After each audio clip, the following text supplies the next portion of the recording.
All right, let me know when you guys can hear me. Sorry, I have to admit this time. I usually argue, but I will admit I'm a little late this time. But honestly, I really wanted to make sure I actually took a look at Intel's earnings and wrote down everything that was necessary to be prepared. So let me know if the audio sounds good, and then we will get started. Let's see, what date do we have here? April 27th. Okay. All right, everyone says they hear me, and so, well, here we go. Welcome to the end of April loose ends. For those who don't know, this is a live stream I do every 3 to 6 weeks where around the end of a month, I just take live questions. I get out of the way a few more leaks and just kind of re-summarize everything we've been talking about this month and things that I expect us to talk about over the next month. So if you give me a tip in the live chat, then I will be more likely to respond because I'll notice it more easily.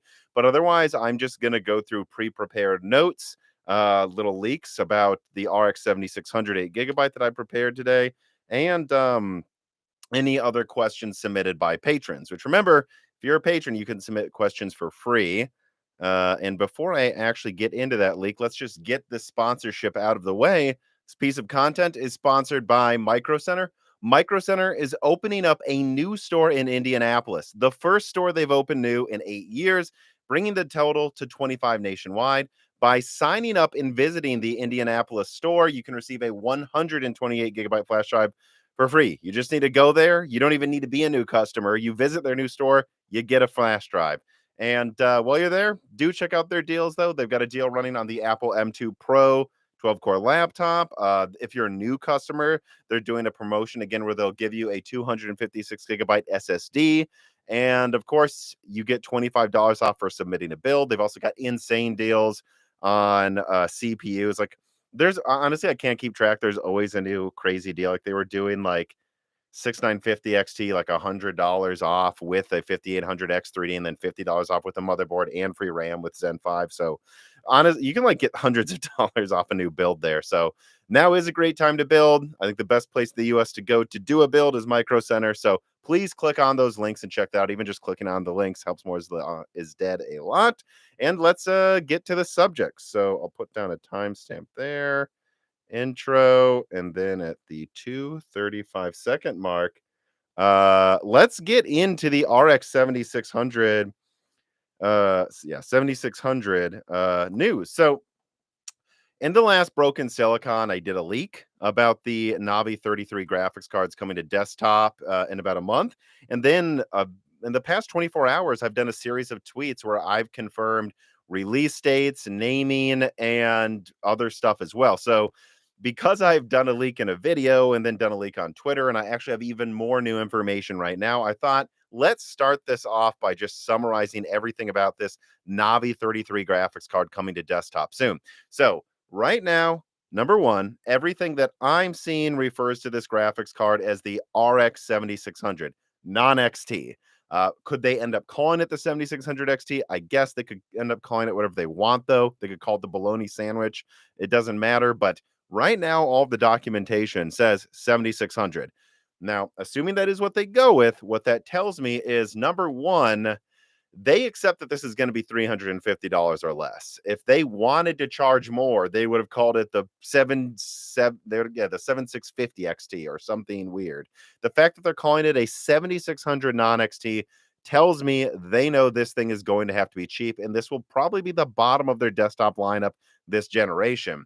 However, they don't want to drop the price, I don't think, too much. If, or should I say, one reason you could argue they would call it the 7600 is because they don't want you to perceive it as them launching a 600 XT product for less money than last gen. So what did the 6600 launch for? I believe it was like 330, right? MSRP 330. Yeah. So what that tells me right there is they're not calling it the XT because they want you to think it's okay and not a change from last gen, that they're charging around that amount for this graphics card. However, I've got to say that when it comes to pricing, I am hearing a lot of mixed things. Like, I think AMD originally wanted to call this. I mean, I don't know. I think they may have wanted to call it the 7700 a year ago and charge 400, but now they know that in this current market that's not going to fly. So, you know, I think it's obvious that AMD wants to charge more than 300, but the naming tells me they will charge less than 350. And we're just going to have to see where they land with this graphics card. Might they launch 16 gigabyte models? They might. They might launch 16 gigabyte models eventually, but I have it on very good authority that at least the initial launch is going to be all 8 gigabytes. At least that's what it seems like. I have no indication that they have 16 gigabyte cards ready anytime soon. I would expect if they do bring out a 16 gigabyte version of this graphics card, it's going to be like the 6500 XT, where the initial launch was 4 gigabytes. And then they said if AIBs want to, they can make 8 gigabytes. And eventually they did. But that means that in May, when it launches, it should have 8 gigabytes, which I also leaked. May 25th is when this graphics card launches. Reviews are a day before, and the above MSRP models will have to wait to have their review a day later. This is AMD, just like Nvidia did with the RTX 4070, trying to make sure at least half, if not most, of the volume is at or below MSRP. So that's the good news. And again, so just to recap, launching May 25th, should be full Navi 33. Um, it is called the RX 7600. Early performance that I also leaked in the recent Broken Silicon, please check that out, is it's between a 6700 10 gigabyte and a 6700 XT 12 gigabyte. Might it improve from that test unit? Yes, but I wouldn't expect more than a 10 to 20% improvement, to be honest. I can't completely rule out an improvement, but bigger than that, but expect this to be between 6700 and 6700 XT, which in and of itself is very impressive. The die size is smaller than Navi 30, Navi 23. It's still just on 6 nanometer. This is impressive, and this is a card that they can make for pretty cheap. So again, rounding back to what I think about pricing, I don't think AMD's made up their decision yet.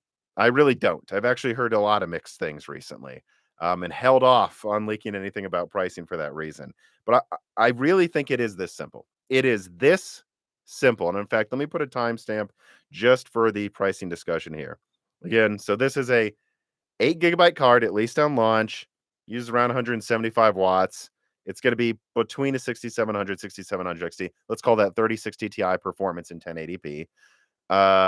If it's $250, it's a killer product. It's not the biggest improvement, in all honesty, over what we've had recently, but that would basically be like if the 6600 was 250 to 220, AMD will bring something that costs about the same amount as that, and it will actually beat everything between 250 and like $400 right now. So if it's 250, it's a killer product. This is like my low end recommendation to everyone. At 300, meh. It's probably going to be around a 6700 in performance. At least the last time I checked, the RX 6700, 10 gigabytes, $300. And that card actually, I believe, uses less energy than what this card might. So there's no argument. If it's $300, what AMD is saying is here's 8 gigabytes instead of 10. Here's a tad more performance and raster, and here's better ray tracing. Meh. That's basically no improvement. And when you consider how important VRAM is becoming, I'd say it's backtracking. 350, it's a complete joke.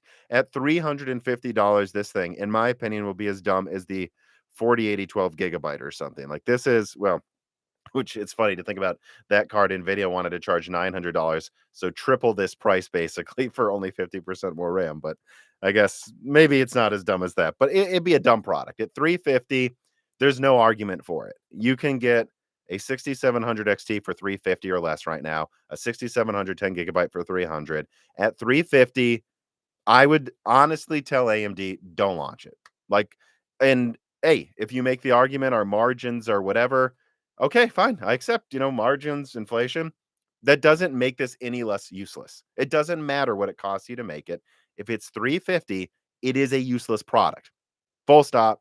Period. No matter the excuse, it doesn't make sense to launch. Sell it to laptop then, AMD. And I think right now they are deciding what to do with their lineup because they understand how hard this is going to be to segment everything else they're about to launch. But here's one more thing I want to say about pricing and performance that I actually think is I think a pretty clear-cut way to put this. I was looking around at like the performance of what this is likely going to be compared to other stuff out now. I think this card is basically going to be firmly half the performance of a 7900 XT. All right. So the 7900 XT, half that performance. Well, what we know is it sold like crap at 900, so 450 isn't really an option. And so then you have to discuss, well, at what price does the 7900 XT sell well at? And then let's align that to this. And that should be the minimum of how cheap this needs to be to sell well, because really low end cards are supposed to have, last time I checked, better price performance than high end cards. Uh, and it has 40% the RAM even. So, it's not even, it may be half the performance. It has less than half the RAM, 8 GB instead of 20. So let's just do that. What is 8 divided by 20 times $750? Because if we look at the 7900 XT, it sells crap at 900. It seems to sell okay at 800. And anytime, at least in the past week on Amazon, it's dropped close to 750, sells out. All right, so 750 seems to be the inception point where the 7900 XT sells okay. Well, 8 divided by 20 times 750, $300. There it is, AMD. No matter how we dice it, if you charge more than $300 for this, which actually did include a tweet from Hardware Unboxed in the description. He says the same thing, Steve at Hardware Unboxed. It's not a feeling for me. Even if I break it down in the math, break it down. 40% the price of what the 7900 XT sells well at is $300. And keep in mind, people usually expect better price performance down there. So it's 40% the RAM, half the performance. Anything above 300, I just do think is stupid. And furthermore, I think AMD is listening right now. Um, I see this tip from Michael Grubbs. I see that there. I don't think he asked a question though. So thanks for the tip. But let me just ask everybody here. I'm actually looking at the live chat right now. Um, what would you pay? Let's even say it's a 6700 XT, guys. Let's say it's a 6700 XT in performance, but it has 8 GB. What would you pay for that in the live chat right now? I actually want to see what you guys say. It's a 6700 XT that currently sells for 350, but now it is 8 GB and uses less energy than a 6700 XT. What would you guys pay? Oh, look at that. Everyone says basically 250 to 280. And that's what I think. That is what I think this thing needs to cost. I actually think the killer price is 280. Well, the killer price is 250, but I think the acceptable price is probably 280. And the reason I'm doing this in the live chat right now is because I know that AMD sometimes watches these. I'm really not kidding. They watch these. They do sometimes. I've had people at AMD reach out to me and say, "That was an interesting point." Even some people I was told I shouldn't say publicly, so I'm not going to, but like people that never talk to me randomly DM me on Twitter, "That was an interesting point you made." So they're watching, guys. And I think this indecisiveness I see, like hearing that they kind of want to price it above 300 but they're not sure, I think if we make it clear what this thing needs to cost, there's a chance they may be reasonable. They might, because they don't want any more bad launches. They don't. And I guess let me say this about let me write that down as the timestamp then. I want to make one more argument here. I've heard people say that this thing costs too much to price like below 320 or something, and it doesn't. AMD's partners, Sapphire sold the 6500 XT 8 GB for like 240. So think about that. That is a recent launch. That is 8 GB, and that used 6 nanometer like the 7600 will. All right. So what's another 100 millimeters squared, right? Because that was like a 107 millimeter squared die. This is going to be about 200. How much more cost does that add? Like, honestly, guys, like $15. It adds like $15 at most. So 240, they could sell an 8 GB, 6 nanometer, 6500 XT for $240 last year. Think about it then. Add $15, even accounting for higher margins, there is no argument AMD can't charge 280. And frankly, I think they can easily charge 250 if they want to accept like a 30% margin. Like they can. And this is a chance here. This is a chance to earn some goodwill. There's no way around this. I know Nvidia is planning to give the 4060 and 4060 Ti 8 GB. I know this for a fact. So, what do you think they're going to charge for that? I've told them, I mean, anything above 400 and 300, you're an idiot. So, if AMD charged under 300 for this thing, this just murks Nvidia's entire lineup up to about the 4070. And so this is also an opportunity here where um I just hope AMD is smart enough to realize the opportunity they have. I understand that they want to eventually replace low end with GPUs, but if this is one of the last low-end cards AMD launches, why not make it a banger? Why not make it a swan song? Because what you're gonna end up doing then is you'll win over all these people who are still waiting to buy a low-end card, and I think there's a lot of people. I think there are people with GTX 970s. I think there are people with RX 570 4 GB that they or 470s that they got. You guys remember in like 2018, you could get a RX 470 for like $100. I'm sure there's budget gamers that still have that. I think one of my cousins does actually. There are budget people with 970s, RX 470s, and 1063 GB that are clinging to any option. If the last low-end card AMD launched was like 250 and doubled their performance going to 8 GB, I think they'll just take those millions of gamers clinging to those cards, and they'll remember that. And then a few years later, the people that bought the 7600 will probably upgrade to a 9700 XT or something. So AMD, please have a brain because it's I don't own any stock in these companies, so frankly, I don't care that much. Like it doesn't really benefit me what they do. Either way, I'll make a video about it if they're stupid or they're smart. But well, number one, the videos where I'm positive do better, so I do hope I can say good things about it. But the other thing is, it's just frustrating for me to watch a company make a mistake that I know they don't have to make. And so hopefully they see some reason here. Kind of sounds like they might, but it's so obvious to me. Like they can go 8 GB for under 300. Then they can have AIBs launch a 16 GB model for like 350. Then they can just do 16 GB cards every like 50 to $100 up the stack to the 7800 XT for 600. And if they do that, Nvidia's lineup screwed. And Nvidia can lower prices. They might. I'm going to get to some reader mails here soon from patrons, but the one thing Nvidia can't change is the bust they've given a lot of these cards.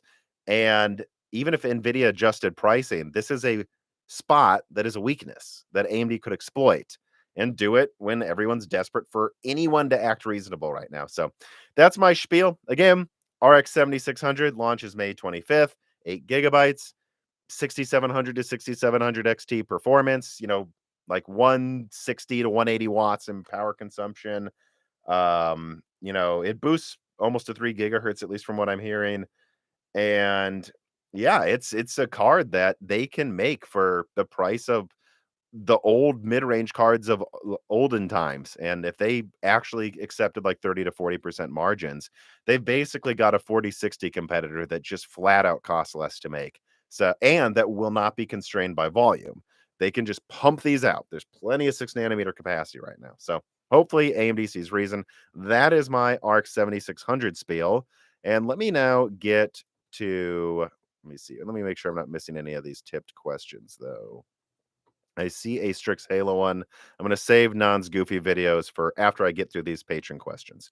So, Melodic Warrior writes in from the Patreon, like you guys can for free if you support us there. He says, Tom, the RX 7600 is going to be an interesting launch to watch. I am curious to see if gamers are willing to pick up another 8 GB card, given how many 8 GB cards have saturated the market for years now. As for Lovelace's lower mid range, though, I don't have much to say about it. All I know is that if Nvidia does not budge on what they're doing with pricing right now, I suspect gamers may extend this current semi-boycott to all of Lovelace and maybe past it. Zen 5 is the one I'm interested in, if we're being honest here. Let me see. And then he talks about asking if XDNA may help with lightweight professional tasks in Zen 5. Yeah, I think so. Kinahoon25 writes in and says, Hey, Tom, I believe even with 16 GB of VRAM, the 7600 at most should be 350 because a 6800 is open box 420 on Newegg right now. And if it's going to be as strong as a 6700 or even 6700 XT, shouldn't they charge $100 less than the current $420 16 GB card that's stronger right now and 250 for the 7600? Yes, I think they should. And again, I just want to point this out. If they launched 16 GB variants, which they can do, they can clamshell on more memory just like they did for the 8 GB 6500 XE. They absolutely can. I don't think they will for launch, but they could a month after. They could launch 16 GB 7600s right when the 4060 is launching. I don't think anyone touches the 4060 or 4060 Ti because the 4060 is going to be maybe 10 to 20% stronger, and then the 4060 Ti like 30 or 40%, but it'll have half the RAM and cost 30% more. I don't think anyone's going to buy that. There's a chance for AMD to murk all of Nvidia's low end this generation. Um, Not to mention, used 3070s are arriving in piles now on eBay for like almost $300. So there's just no argument for charging more than 300 for this thing. Let's see. QH Frey writes in and says, Steve from Hardware Unboxed recently tweeted that anything above $300 that gets 8 gigabytes is going to get battered reviews from now on. Um, what? And then QH Freddy says, "Do you agree with?" I mostly agree. When it comes to the question though of like, what's the max you should pay for 8 gigabytes? I mean, there's a little bit of wiggle room there. Like, look, if they launched a graphics card that was as strong as an RTX 4090 and it had 8 gigabytes, I mean, yeah, I don't know. I guess I guess I might recommend that for 500 maybe just because that would be like 50% stronger than $600 cards. But I have to be honest that even if it was as strong as a 4090, my limit's probably $500 because that's going to be your esports like 1080p 400 hertz card. But that is what it's going to be because you're going to have to turn down all of these other settings. So I think like if we're being crazy, $500 even for a 4090 with 8 gigabytes is the max I would recommend. And anything remotely within, what you would expect, I kind of think 300. And it's easy, it's not like an opinion or like a feeling. QH Freddy, the 6710 gigabytes 300 right now. So 8 gigabyte cards should be less than 300. This isn't I don't have to bean counter, do a little math. I can just point and say, well, that's there. Wouldn't you get that instead? There's not a lot of hypothetical discussion about this anymore. We can get better cards with more RAM for the same price. So it should be less than 300. Um, Alex Vega writes in, hi, Tom. What do you think AMD's strategy is by releasing the 7600 before the 7700 XT and 7800 XT? I find it interesting. The release order for the lineup is around this time around compared to last gen, where everything was gradually releasing from top to bottom. Do you believe that the poor launch and reception of the 4070 is a factor? Well, let me put a timestamp here because we've been talking for a while now.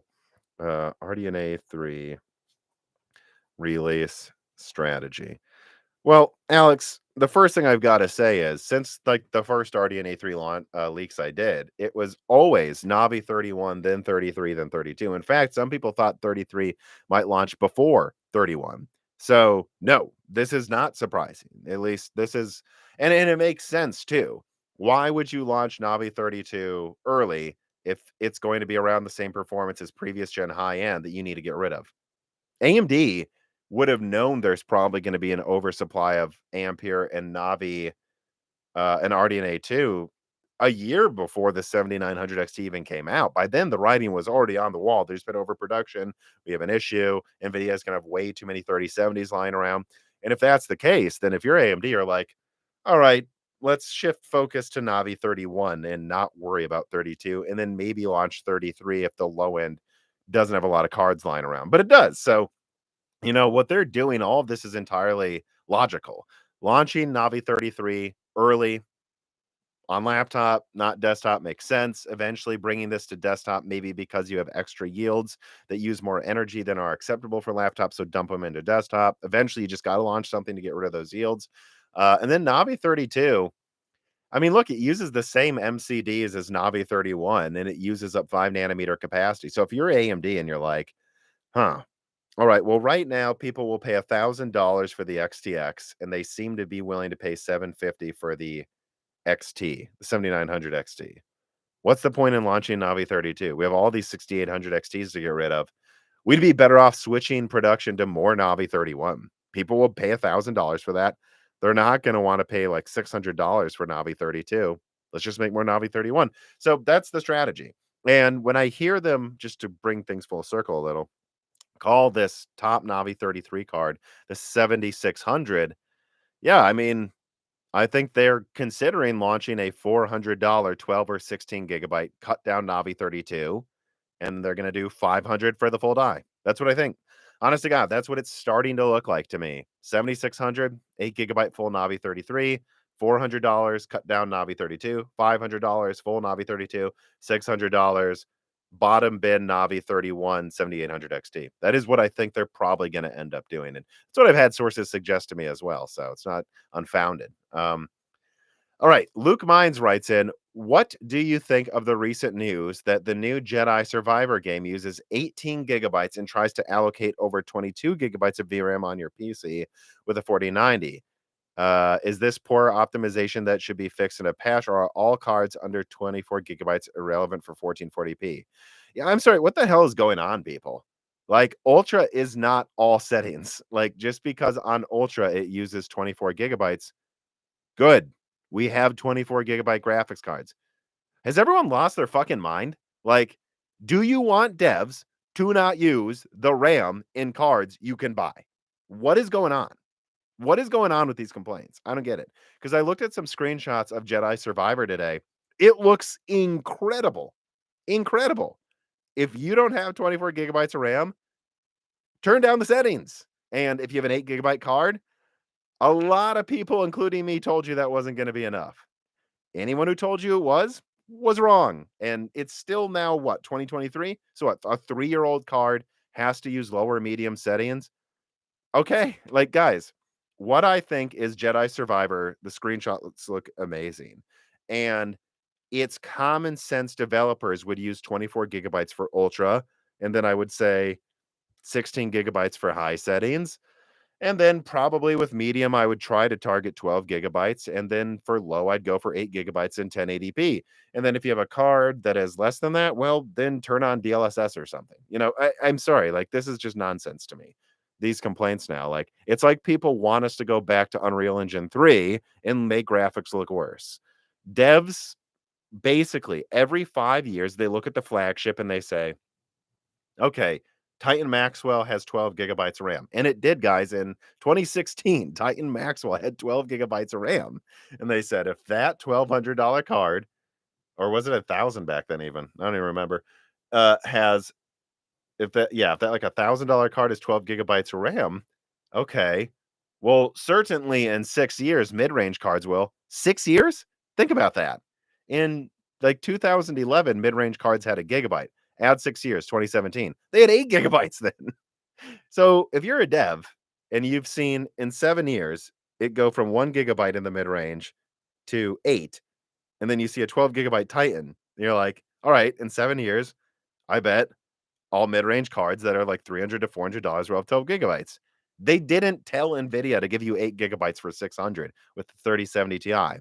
Developers make their games based on expected targets that have been true forever. And this stagnation of 8 gigabytes, no one told the developers this Nvidia was going to do this, and they designed their games. Games take 3 to 5 years to make. So what do you think's going to happen here? Unless you want them to go back to Unreal Engine 3, go back to like Far Cry 3 graphics instead of photorealistic, something's going to have to budge here.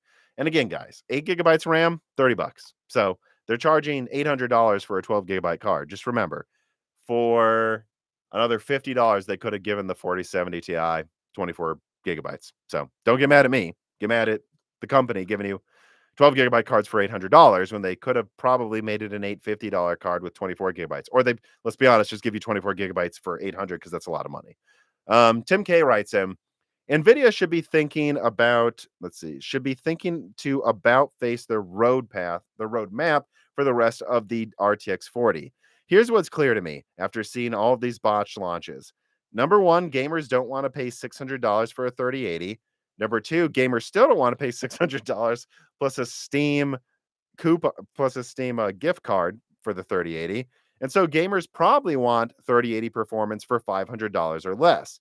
And it's clear to me that $500 for something high-end last gen is just mid-range now. That being said, I wonder if Nvidia is thinking really hard on how to sell the 4060 class. They are, and I think they are considering offering 16 gigabyte options. And I think it'd be a suicidal launch if they don't do that, to be honest. Resident Mexican writes in and says, hi, Tom. In one of your recent videos, you said a contact at Nvidia said that they're watching the PC gaming space about our reactions to their graphics cards in regards to performance, pricing, VRAM, and more. It got me wondering, hypothetically speaking, if you were the CEO of Nvidia, me put down a timestamp for this. This is a good question here. Nvidia's response. Let's just put it here. So, if you were the CEO of Nvidia, how much VRAM and what price would you set for each card in their lineup? Also, how many leather jackets would you have in your collection? Well, I mean, I have 2 leather jackets in real life. If I was Jensen Wang, I have to imagine I have at least 10 times that or something. Um, so probably 20? I don't know. But like, here's the problem though, Resident. Which lineup are you talking about? If I was Nvidia this generation and I wanted to cement higher prices, I would have done something, some parlay to make gamers buy into it. People forget Pascal, the GTX 1080's launch price was $700. Everyone says it was less. Go look it up. Founders launched first for $700. AIBs typically charge more than the founders price. And well into the holiday season of 2016, there were 1080s selling for $800 regularly in that November and December. So, how did Nvidia get away with this? Better efficiency, and they gave you 8 gigabytes of RAM in the high end, whereas the 980 had 4 gigabytes. That's how they got people to, that's how they did a little hand trick in front of people, and everyone said the 1080 was good value, even though it was the first time Nvidia charged over $700 for a 104 die. That everyone. So again, like when people are like, "Why did Nvidia think they could charge $800 for the 4070 Ti?" I don't know, because you guys bought it with the 1080. Maybe that's where they got the crazy idea. But anyways, moving past that, then I only think they got away with that because of it was the best performance, the most VRAM, and the best efficiency. Lovelace has performance and efficiency, but they skimped on VRAM and then charged more. So I'm going to take your question, Resident Mexican, to be what would I have done with this lineup? Oh, I would have charged as much or more, but I would have just drowned people in VRAM so they don't notice what's happening because it worked before. And same with Turing. Turing lowered VRAM on some models for the same price, and people complained about Turing. So I think it's clear if you give people more RAM, they don't ask as many questions. And if I was NVIDIA, yeah, I don't know. I mean, I'd probably make the 4090 48 gigabytes, charge 2 grand. I'd probably have made the 4080 have the full die. Remember, the 4080 doesn't even have the full die. Clocked it to 350 watts, so it was 10% stronger, and given it 32 gigabytes for like 1300. I'd have said this is the 4080 Ti for 1300. It is 32 gigs of RAM. Then I would have charged 900 for the 4070 Ti or called it the 4080, and I'd give it 24 gigabytes. And then, maybe you know, 24 gigabytes for the 4070 at 700, and the 4060 Ti would have 16 gigabytes for 500, and so on and so forth. And I think they would have gotten away with it if they would have pushed clock speeds a little more, enabled a few more CUDA cores on some of those models, but given you more RAM than they did. I think everyone would have said, "Oh my God, the 4080 is 32 gigs of RAM and it's like 30%, or 4080 Ti is 32 gigs of RAM and it's 30% stronger than a 3090 Ti for less than a 3090 Ti. What a bargain." And I think they would have gotten away with it. But for some reason, Nvidia thought they could have their cake and eat it too. And they tried to, well, let's be honest, they tried to charge $900 for the 4080 12 gigabyte. And I don't know why. If they would have given it 24 gigs, which again, guys, that extra 12 gigabytes is like $50, $60 or something. I think people would have bought it. I think people would have said the 80 24 gigabyte is only what? Like they would have said it's only like 15% weaker than the 7900 XTX, but it's 10% cheaper and it has better ray tracing and the same amount of RAM. And that's what's so silly to me is like Nvidia would have just won right there. It would have been a slam dunk, even though they would have just gotten you to pay $900 for the 104 die. That's only 300 millimeters squared. And don't tell me people wouldn't have, because I know they would have. 24 gigabytes, 3090 performance, $900, half the power consumption. I think people would have bought it, but for some reason they thought they could get away with charging a little less and only giving you 12. And I think this is where we're at now. All right, let me see here. King Harkinian writes in and says, due to insufficient VRAM in both camps on 6-tier cards and the rising power of APUs, are 6-tier cards about to be squeezed out of the lineup in a gen or two? So let me put down a timestamp for this. Also, people, let me just take this as a chance to say, like the video. We've got over 1,000 people watching. Let's get to 1,000 likes. Please click the links in the description. Check out Micro Center. That helps a ton with continuing to be able to fund this channel. And then remember, if you support us on Patreon, you could have submitted questions for free. So let me write this down. APUs killing low end. Okay. So let's see. King Harkinian says, "Are APUs about to squeeze 6-tier cards out of the lineup?" So honestly, guys, I don't remember which video it was, but I had a leak where one of the quotes in that video, I think it was a year or more ago, maybe 2 years ago, where a contact at AMD said there are directly right now, there are discussions going on that AMD wants to kill the sub $400 market. Now, that doesn't mean they won't ever launch a $300 graphics card again. What that would mean is it's like once every 3 generations, there's some $300 thing because there's an opening. And they want used cards to sell for below 300, and then they want APUs to take up everything else. That's still the plan. I would argue that AMD should maybe try to kill the sub $300 market though, and that doesn't really change that. Even if your minimum is $400, you still need to give people better performance than last gen for 400. You know what I mean? Or than that tier than last gen. That, just because you're killing the low end doesn't mean the mid range can now be crappily priced, because what we're seeing is people won't buy it. But there's no way around it. And this is where I'm going to start getting into the Zen 5 and the APU discussions. I mean, look, guys, Strix point, or Phoenix is about 1650 performance.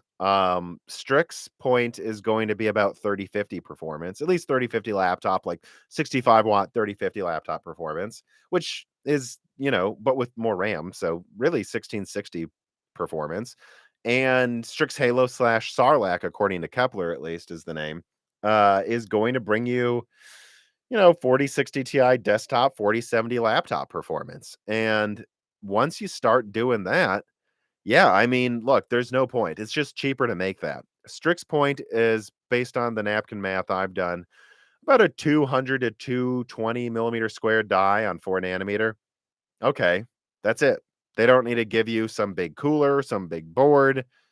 That's it, and it's a CPU. So that thing costs probably the same. Like making a Strix APU that has 1660 Ti performance probably costs less than selling the 7600, guys. I mean, they don't have to put RAM on it.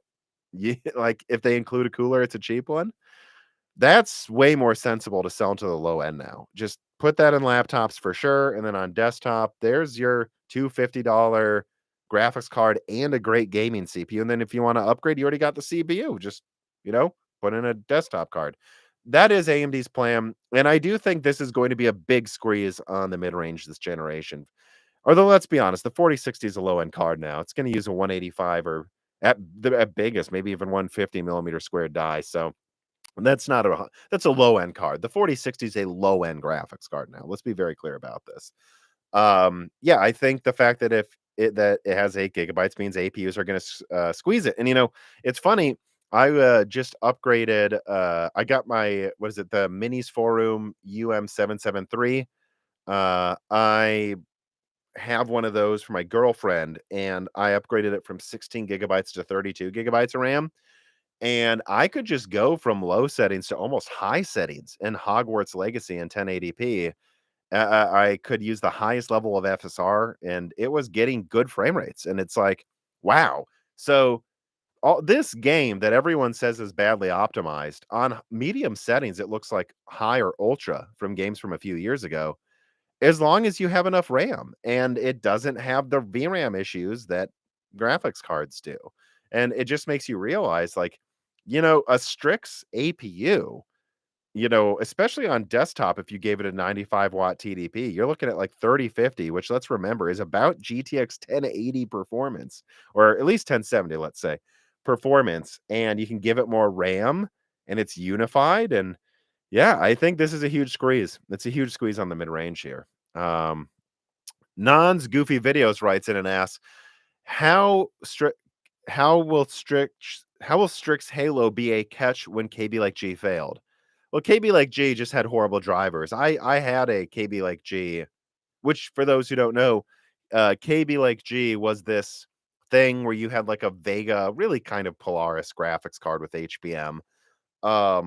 on package with a KB Lake quad core.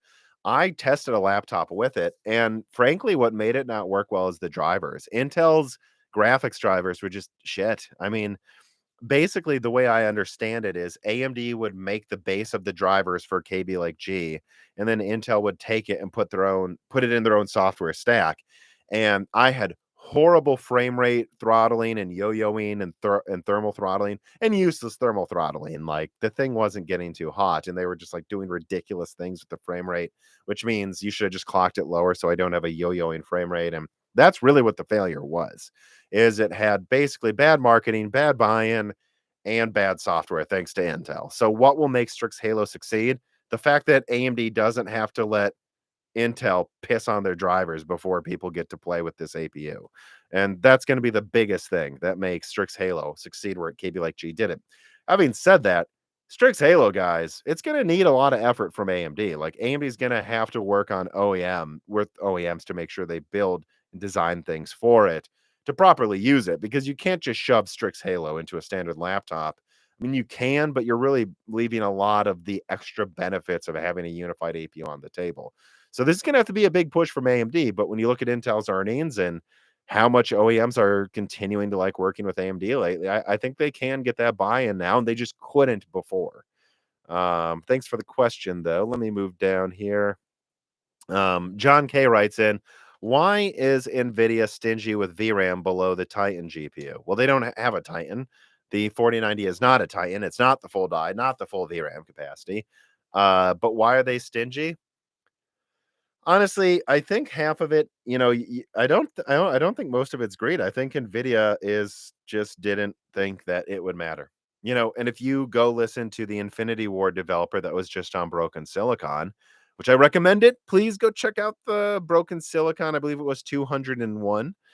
Um, this developer from Infinity Ward, Chris, said that, Nvidia used to contact us all the time and ask us how much RAM they needed and what they could do to help. And now they don't. They just act like a dictator that goes, here's the new graphics card. You have to support it because we own the market. And so I think Nvidia is just a bit blindsided with the VRAM thing. I think they thought they could just get away with 8 GB in the mid range for years. And well, it's been years and it's too late. And I think they're a little surprised by this.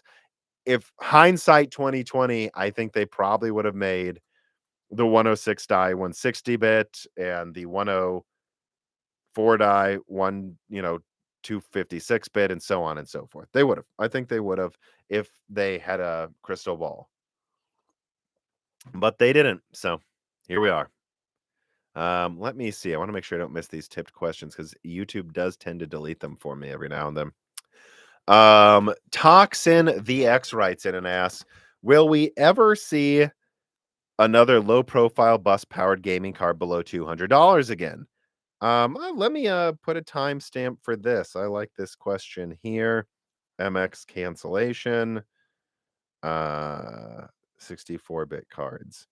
So Toxin VX is asking, is the 6500 XT basically the last 64-bit graphics card out of AMD? And is Nvidia going to make a 108 die again? From what I'm told, the answer is no. I don't think there's a Navi 34. At least if there is, no one's talking about it. And some people have told me there isn't one planned. And I've been told by people at Nvidia, no 108 die is planned. The fact of the matter is, Meteor Lake is going to have like above 1650 gaming performance, maybe close to 1660. Strix Point's going to have 1660 or higher gaming performance. And even Phoenix is going to have 1650 gaming performance. So from Nvidia's perspective, at least, why make an MX series? And I leaked that in the Strix Halo video. Go watch that, guys, if you haven't. That the MX series is basically canceled. Might they launch an MX card every now and then? That's basically just a cut down 3050. Yeah, they might, but that's it. There's not going to be like a proper MX series really anymore. And it doesn't sound like AMD's doing that anymore. So, you know, I think the ultra low end cards are basically dead now. It doesn't mean they won't make any more, but it does mean they're not going to be putting effort into developing them. Specifically, any super cheap low end cards you see in the future, they're probably just going to be rebranded Navi 24 and what is it, GA 107s and so on and so forth. And eventually, if you think about it, actually, the 4060 laptop die uses the 107 die, 80 107. That's I think that card is 150 millimeter squared. So that's small enough to fit in an MX package. So I'm gonna guess if there is an MX 750, although from the sounds of it, they don't like that branding anymore. It's probably just gonna be a 64-bit 4050. Although to be honest, I don't know. That's not enough RAM. 4 gigabytes isn't enough. So I hope they don't do that. But that's what you're going to be seeing from now on because APUs are pretty much going to replace that. Um, Terminal Junkie writes in and asks between the OS drivers, compilers, not optimized for specific hardware. I assume you mean on consoles or on PC versus consoles. How much performance do you think is lost? How much faster do you think hardware would be with perfect software? Well, it depends on the game. I'll put it this way though. If you have enough RAM and there aren't any obvious horrible bottlenecks, my understanding is that PC only loses 10 to 20% optimization versus the consoles half the time. And that was basically true with the PS4. Like with the PS4, as long as you had like a 6 gigabyte graphics card or more and at least 8 gigabytes of DDR4, you're fine kinda with the PS4, because like, you had more than enough RAM. If you look at a lot of games, the performance you would get with, I saw people complain here's a good example. I saw people complain about a Red Dead Redemption 2 PC performance, and I don't remember I think it was the RX 570 4 gigabyte. Like, that game what yeah, that card ran Red Dead Redemption 2 at like 30 frames in 1440p I think it was like 40 frames in 1440p. Okay, so compare that to the PS5 that if you optimized it, it was maybe as good as a 590. If you didn't, it was a 570. It's complicated because it had more ROPs than the 580. It had more asynchronous compute units and it had FP16 from Vega. So the PlayStation 4 Pro was a weird card that was kind of like a 590 if optimized, kind of like a 570 or 470 if not. Well, okay, so the 570 runs Red Dead Redemption 2 above 30 frames in 1440p. The PlayStation 4 Pro ran Red Dead Redemption 2 at half 4K at 30 frames, and it would drop to 20 something, like 25 frames, I think, in that one city. That's basically one-to-one optimization between console and PC at that point. The problem now, though, is people have to understand that the consoles have IO and optimizations that the PC doesn't, especially in the case of the PS5. So my answer to Terminal Junkie is if you have more than enough RAM, you're not losing that much to the consoles. Now, if you're not bringing up the consoles, you're saying perfect software. No software is ever going to be perfect. So that's impossible for me to answer. But if the question is how much performance are we leaving on the table with PC compared to consoles? If you have the IO and extra RAM, so you that wasn't an issue. I think you're leaving 10 to 20% on the table at most, to be honest. And the real avenues where you see this optimization that's a huge benefit on consoles is where developers can go, okay, as an example, the Xbox Series S has 10 gigabytes of RAM. So these textures are closer, those textures aren't. We know the buffer is exactly this much. This texture is more important than that one. This one should be a 1440p texture. This one should be 1080p. And they just go step by step and optimize it. That's why. That's why that's where the option or like they can go, oh, we're getting almost 60 frames on the PS5 here. Let's remove a few statues and turn down the polygon count 10% to get perfect 60. They don't do that for PC. But for the most part, speaking with at least third party developers, not first party. First party, I think there's some pretty crazy tricks they can do sometimes, but even then it's like only a 20-30% boost. And if you were being honest, like with like Sony Santa Monica and Naughty Dog, the benefits they're getting on console is that they just built an engine for it. It's not even really tweaking. Like third party developers on console, they tell me most of the time in the INI file for the PS5, they're just like textures medium, this, that. So it's just that they put more effort into perfectly picking the settings for that specific device and they know what that device is. But again, if you have more than enough RAM, the optimization isn't that big for consoles versus PC, I don't think. And I have not heard from third party developers. It's just people don't understand that the consoles do have a lot of IO the PC doesn't. And that's why it can sometimes look like it's lopsided. Um, Aaron McQuaid writes in and asks, is there any word on the Titan RTX or the 4090 Ti as having a release date? I don't have a specific release date, no. And I don't know if there's a point in launching those products when everyone's rejecting expensive graphics cards right now.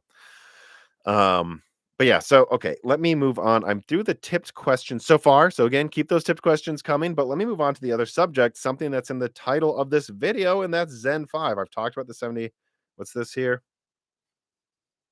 All right, I'll get to Morgan Ford's question in a second, but I want to get through these Zen 5 questions and subjects here. So we got timestamp. Okay, so I've talked about the 7600 and all of that. Let me now get to something else I wanted to talk about today, and that's Zen 5. So let's just summarize. I've done like 3 or 4 Zen, maybe 6 Zen 5 leaks this month. Let's summarize what I've leaked. Zen 5 has, it seems like, around a 20% higher IPC than Zen 4 with slightly higher clocks. And again, to anyone disputing this, I've leaked Turin Cinebench scores and I've gotten them compared core to core to the previous gen. I've in my Zen 5 Strix leak, I told you guys what Cinebench scores were for Strix Halo, and I believe for Strix Point, where yes, Strix Point is benchmarking. Well, I can pull up my leak. I have it right here. Um, like anyone debating the IPC, this isn't like hearsay. I have Cinebench benchmarks of Zen 5. Strix Point is benchmarking 35% faster to Phoenix, and that's a 12 core versus an 8 core. But it is 4 Zen 5 plus 8 Zen 5C. So, right, 4 big, 8 little, although it's really a big, just clocked lower. Um, so if you think about that, then yeah, that's about in line with yeah, so I stand by it. You know, the IPC of Zen 5 seems to be about 20% higher. I'm hoping maybe it's around 25% higher, but also its boost clocks seem to be a little higher than Zen 4 as well. And this comes from more L1 cache. And again, I've seen people arguing online about this. Guys, I've leaked multiple internal slides, Windows Task Manager one running a Zen 5 chip. As far as I can tell, Zen 5 has the same amount of L2 and L3 as Zen 4. It just has more L1, and Adored TV leaked yesterday that it uses a new ladder cache system, not mesh, not ring bus, not the previous stuff they were doing with Zen 1. So if anyone's wondering where this 20% IPC is coming from, it's because they're moving to an entirely new like bus system of communication between cores. That's why. That's what's going on. And it has more L1. And in fact, I've seen a lot of people misquoting that Adored TV leak. I rewatched part of it. Adored TV said there were prototypes with more L2 and L3. And he directly says he is not told there's Zen 5. He's not sure what they were. They're just prototypes. Could even said they could be Zen 4 prototypes. So I don't know where these websites are getting their crap from, but I have slides showing cache the same. And so let's recap then the products AMD's planning to launch with Zen 5. Turin, 128 cores, Zen 5. Turin Dense. This is the successor to Bergamo. 192 cores, Zen 5C. Desktop, 16 cores, Zen 5. Right now, there's a chance I hear that they could go to higher core counts with 3 nanometer at the end of 2024. I find that we'll see. You know, we'll just leave it at that. We'll see. Right now, though, top Zen 5 desktop, 16 cores. Strix Point. This is the, we'll say, premium successor to Phoenix. This is going to be 4 core Zen 5, 8 core Zen 5C, but it still seems to have 24 megabytes of L3. Phoenix has 16 megabytes of L3. So you see where I'm saying here? Phoenix has 16 megabytes of L3 for 8 cores. This has 24 megabytes of L3 for 12 cores. So even though it's 4 Zen 5 plus 8 Zen 5C, it seems like they're still giving you 2 megabytes per core like they have been with Zen 3 and Zen 4 and mobile. What that tells me is, yeah, I mean, Zen 5C is probably just the cores are literally more dense, but they share a unified same amount of cache as they would otherwise. So you're going to have 4 cores that can probably clock above 5 gigahertz and 8 cores that probably clock to like 4 to 4.5 gigahertz. Sounds like a smart design.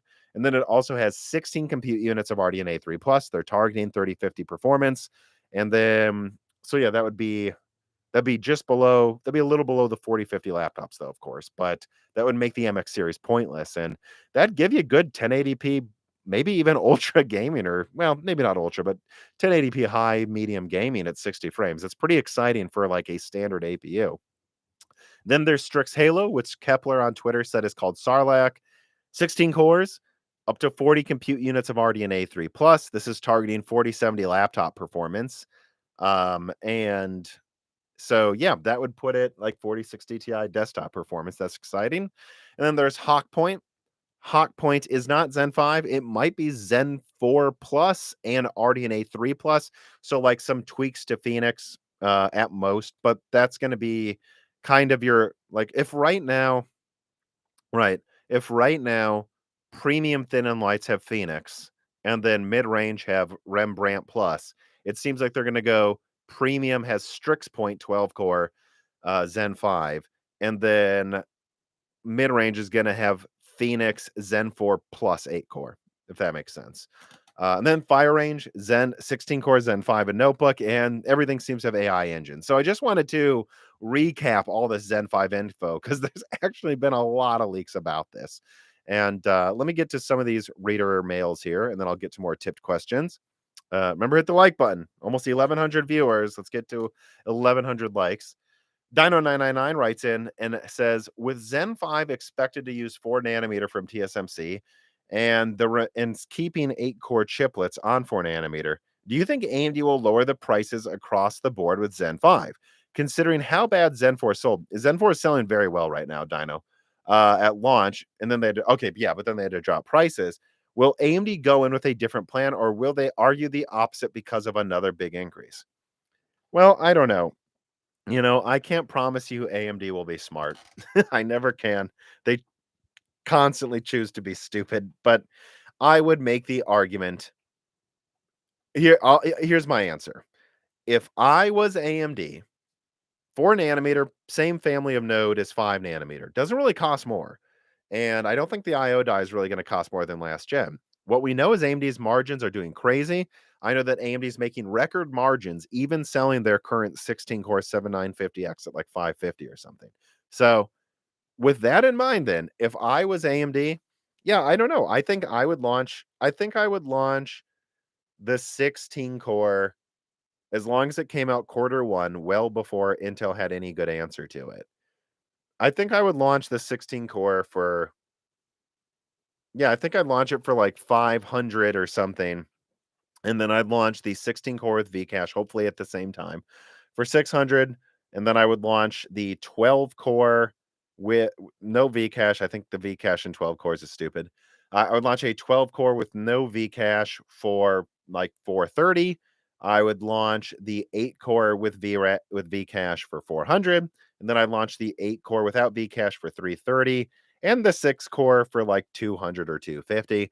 And then I would launch a Phoenix or Rembrandt 8 core APU for like 180. So, you know, it would go, you can get 8 cores Zen 3 plus, and then you go up the stack 6 cores for like 200, but no integrated graphics that are good. And then, like around 308 cores, around 412 cores, or 8 cores Zen 5 with Vcache, $516, 616 cores. I would either offer all Vcache or also have an all Vcache model and then a model that's like 6 something gigahertz, like a 8950 XT. So that is what I would do. In other words, if I was AMD, yes, I'd probably launch with the pricing they have now because it seems like things are selling well now. And you know that Intel's going to launch Arrow Lake and probably going to win by 5 to 10% in half a year. But if you're cheaper than Arrow Lake and you're out half a year before it, no one will care. So that is what I would do, but I can't promise you they won't. I find unless Zen 5 ends up being like 35% or more better, which is really the upper bound. So that would be like a 26% IPC increase and like a huge clock speed boost. That's my upper estimation for Zen 5. I really think it's going to be like 25%, but let's say it's even 35%. I would still just launch with the 16 core at 600 or less. I mean, I really think so. Yeah. And I think that's what AMD is probably going to do. And then that also leaves the door open for like a 3 nanometer Zen 5 Plus with more cores later in the year if they want to. And then they can charge more than that. But that is what I would do. Joseph Kelly writes in and asks, hello, Tom. Thank you for all the hard work. Have you heard anything about these new Zen 5 APUs that are coming out for laptops in the next year or so coming to desktop as well? Well, I mean, Strix Halo won't fit on AM5, so no, that's not happening. But yeah, I think Strix I think Strix Point could come. I'm just going to be honest with you though. I've already leaked. I think in that Zen 5 leak, didn't I or something? Wasn't it in that Zen 5 leak or it was in the Turin leak, I believe. I leaked that Ryzen 8000 coming this year. I think that's going to be Phoenix or Phoenix Point or Hawk Point or something. So if I was AMD, I would be setting aside the 6-core yields of Phoenix to launch as $200 APU. So your yields that have only 6 cores, but all the graphics compute units work, launch that for $200. You don't need a 7500 XT. Launch a 12 compute unit RDNA 3 card. I mean APU for like $200 with 6 cores, 12 threads. And then that's all I would do for the time being. Then I'd launch Zen 5 and then late next year when you're planning to prepare Zen 6, that is when I would launch 4 Zen 5 plus 8 Zen 5C Strix Point to like the $300 market because I do think Zen 6 is going to up core counts more. So that's what I would do. But everything else, I don't really see the point. I think you launch Phoenix and Rembrandt to the low end now. Then you launch Zen 5 to desktop. Then you launch Strix Point as a low end 12 cores below Zen 6. But I wouldn't do it the other way around because that just doesn't make sense for segmentation purposes. And again, Strix Halo doesn't fit on AM5. So that is not coming to that. Anyways, but I do have to say, even even like a 125 watt or 95 watt Phoenix APU. I don't know, guys. I think that's enough for 1080p medium gaming. It is. And I think what you have to say is an APU is meant to do enough. Is that enough? 1080p medium? I think that's enough. And that's all AMD cares about. They don't care about giving you 4K gaming for $200 in an APU. They just want to make sure their APUs can play every AAA game at reasonable settings. Remember, people used to be excited APUs could do 720p 30. We're talking about 1080p 60 locked now.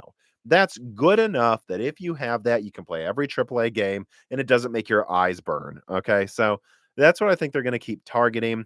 And that means, no, I don't think they're going to launch mega APUs to AM5. Again, they wouldn't even fit on the socket, though. All right, let me get through some of these tipped questions here. Um, so Morgan Ford writes in and asks, when and how will we get off the x86 train? The sheer waste of die space on antiquated instructions seems to limit generational improvements. Who's got to take the first step, Microsoft or Silicon? Well, I think a lot of people are going to be making that step. Let me put down a timestamp here, x86 evolution. So I'm just going to tell you guys, AMD and Intel are working on dropping some instructions with upcoming architectures if it allows for huge IPC boosts. And Microsoft's looking into it as well. But we don't need to get rid of x86. In fact, anyone that I really respect who's really up there, I'm not talking about armchair experts. I'm talking about actual silicon engineers at the highest level. They don't think x86 is actually that bloated. I think that there is a popular armchair expert thing where you see people go, "Oh, ARM CPUs are so efficient. They must be magical compared to x86." They're not. They're stalling. What's Apple's improvement been for the past 3 generations? Like there isn't. And x86 is fine. It's a little inefficient compared to other instruction sets, but I don't think it's this crazy thing. And yeah, I think they're looking to drop some of the legacy instructions for x86, not x86 itself, but some of the legacy instructions and architecture's coming about a year or two from now. So it's coming, but it's not going to throw away x86. Everyone I talk to who's an expert that I respect says it's not. I'm not a silicon engineer. I'm not going to pretend I know for sure, but the people I talk to say just dropping a few of the legacy aspects of x86 that really we haven't needed for 5 years now. That's going to be enough to allow for massive efficiency and die efficiency, like power efficiency and die efficiency boosts. So that's what I'd be looking for. All right, let me see here. All right, make sure I'm not missing anything. All right, so there's that question. That question. Let's see. Oh, okay. I think we got, yep, here we go. Terminal Junkie writes in and says, is it fair to say the hardware stack is shifting as watches replace phones, phones replace laptops, and desktop server? No, that's not what I think at all. I don't see phones replacing or watches replacing phones. I see them supplementing them. Could watches eventually replace phones? I think for like a fourth of the population in 10 years, but we're not there yet technologically. And I still think the majority of people will still want phones because of the size. All right. And what that allows you to do no matter what. Same goes for laptops. Everyone said tablets were going to make laptops go obsolete. Nope. It's funny. I was looking at the Asus ROG Ally, and I said, me and Dan were talking about this co-host of Broken Silicon last night, and we're like, wow, this thing can game in 1080p really well. It has like 9 teraflops or something of RDNA 3, and it uses like 25 watts. So wait a second. If you put this in a laptop, 25 watts, you could game for like 3 hours in 1080p, better than Dan's 1650 laptop. That's awesome. I really wish it was in a laptop instead of this stupid oversized handheld. That's my opinion. And there will be people that buy handhelds. There will be people who buy watches instead of phones once the technology gets there to do a phone well in a watch.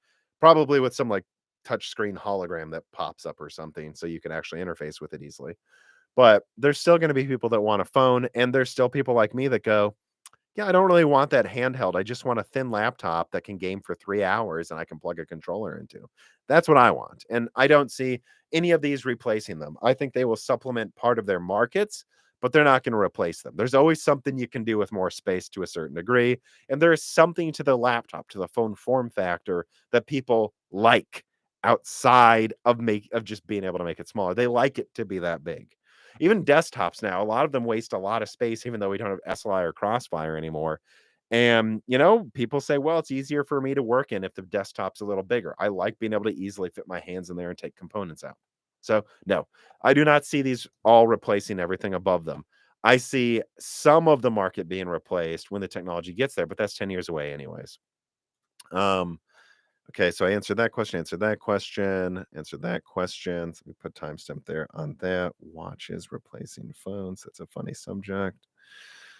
Toxin VX writes in and asks, follow-up question. What's the best way to get my console friends into PC gaming? Is it laptop, Steam Deck, pre-builts, or APUs good enough? I mean, look, guys, some people just want a game on a console. And that's that, you know, and I get it.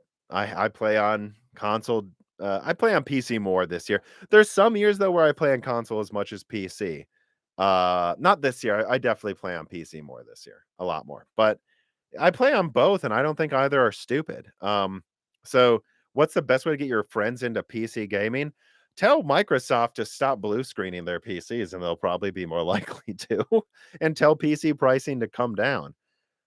I would say though that there's gonna be an opening next year. If you could get a Strix laptop for $800 that games for hours on battery, that's how you get them into it because that'll run every AAA game next year. And then maybe they'll start enjoying playing these PC games they couldn't play on console. Maybe they'll enjoy the portability and the freedom PC gives you, and then they'll start wanting to build a PC.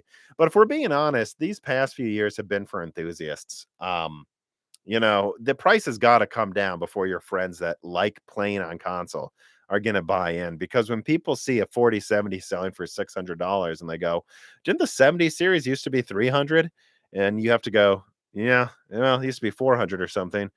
Then it's hard to convince them. But we're getting there where prices are coming down. So that's when. And when prices come down by this fall, I think, and you'll be able to say, hey, here is a, whatever it is, 7900 XT for $700. This is like double the performance of a PS5. I think that's when they want to buy in, but I don't think they want to do it when you're trying to charge $1,000 for it. Let me see here. Da-da-da. Muki EX writes in and says, do you think AMD will ever make an SoC card akin to the Mac Pro rumors, like an RX 8000, but with a Zen CCX added in, something like a unified 48 gigabyte card you can boot a game on? No, not really. I don't know why you do that when you have the AM5 socket. You should just put it on Threadripper then or something. No, I really don't think so. I think the chance of something like this happening, it's more likely in the other direction. I think what you'll see maybe because latency is becoming such a big factor in scaling performance is that AM6 might actually be like an LGA 3000 that has like, Strix Halo sized APUs you choose between. And then what you'll do is you'll just go, all right, here's my motherboard. Here is my, and then here's my, you know, CPU that's APU that's about this big, maybe twice as big as AM5 overall. And you go, this APU has, 60 compute units and 32 gigs of RAM. This one has 40 compute units and 24 gigs of RAM. And this one has 20 compute units and 16 gigs of RAM. And you'll just say motherboard, APU. And then if you need more RAM, who knows? Maybe you can boot just using the integrated GDDR7. If you need extra RAM, then you'll buy DDR5 or DDR6, or maybe you'll even just use a CXL interface for the offloading. And I think that'll be it. I think you'll just go, APU motherboard. If you need extra RAM, you can buy it. If you need extra storage, you can buy it. And that's your system. That to me is much more likely than them putting a CPU on a graphics card, honestly, because that's going to scale for performance much more efficiently. I'm not saying that is going to happen. I'm just saying, like, I think that's more likely. All right, let's see here. Jake Storms writes in and says, "Is Strix Halo for sure a standard Zen 5 die and big IO die with big GPU, or could it somehow be derived from an RDNA 3 GCD and MCD, but also CCD CPU die type?" I'll be honest with you guys, I'm not 100% sure. I think there's a chance that the way Strix Halo works is they have like a, you know, 8 Zen 5 plus 8 Zen 5C monolithic chiplet that's then, well, not monolithic, but like a 16 core chiplet that they then add on to a gaming graphics card die that maybe could be sold separately. Would that be so insane, by the way, if the 8600 XT was the graphics die from Strix Halo? Like they just put in, like, they made the die 10% bigger so it could interface with CPUs? Would that be that crazy? If they could take that and then give it a 256-bit bus on a desktop card? I don't think that's crazy. So I can't rule that out. I don't know, but that's my answer. I don't know. I'm not 100% sure. I know it uses CPU chiplets. I think it likely just uses two Zen 4, Zen 5 chiplets, 8-core chiplets, but I can't rule out the chance it has its own type of chiplet that's going to be used. And that could be used for both the APU, by the way, and embedded. Embedded servers would love some unified 16-core thing. So I don't know. Like, I can't quite rule that out, that there isn't something weird going on there, but that's really all I can say for now. I've leaked to you the slides I have, or most of them, I guess not all of them, and make your own conclusions from there. All I can tell you is the overall specs and performance, but there's definitely still some room for some surprises here. There's room. Let me see. Okay, so let's see. We got a. Okay. Um. Okay. Frank Haltom writes in, with the new path tracing shown by Nvidia, would it be possible to split the ray tracing hardware into a card dedicated to calculating real-time lighting? I mean, it's certainly plausible, but I'm going to be honest, guys. I think ray tracing and this is just when I remember talking to some developers, is very latency sensitive. So putting it on a separate card might have some pretty big performance penalties from what I've heard.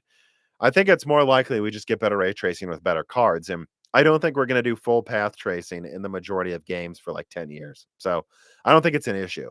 I think what you're going to see is ray tracing slowly phase out older versions of ambient occlusion and, shadows and lighting. And what they'll do is they'll say this, and I think Blackwell, or certainly Blackwell Next or RDNA 5, the perfect time to do this.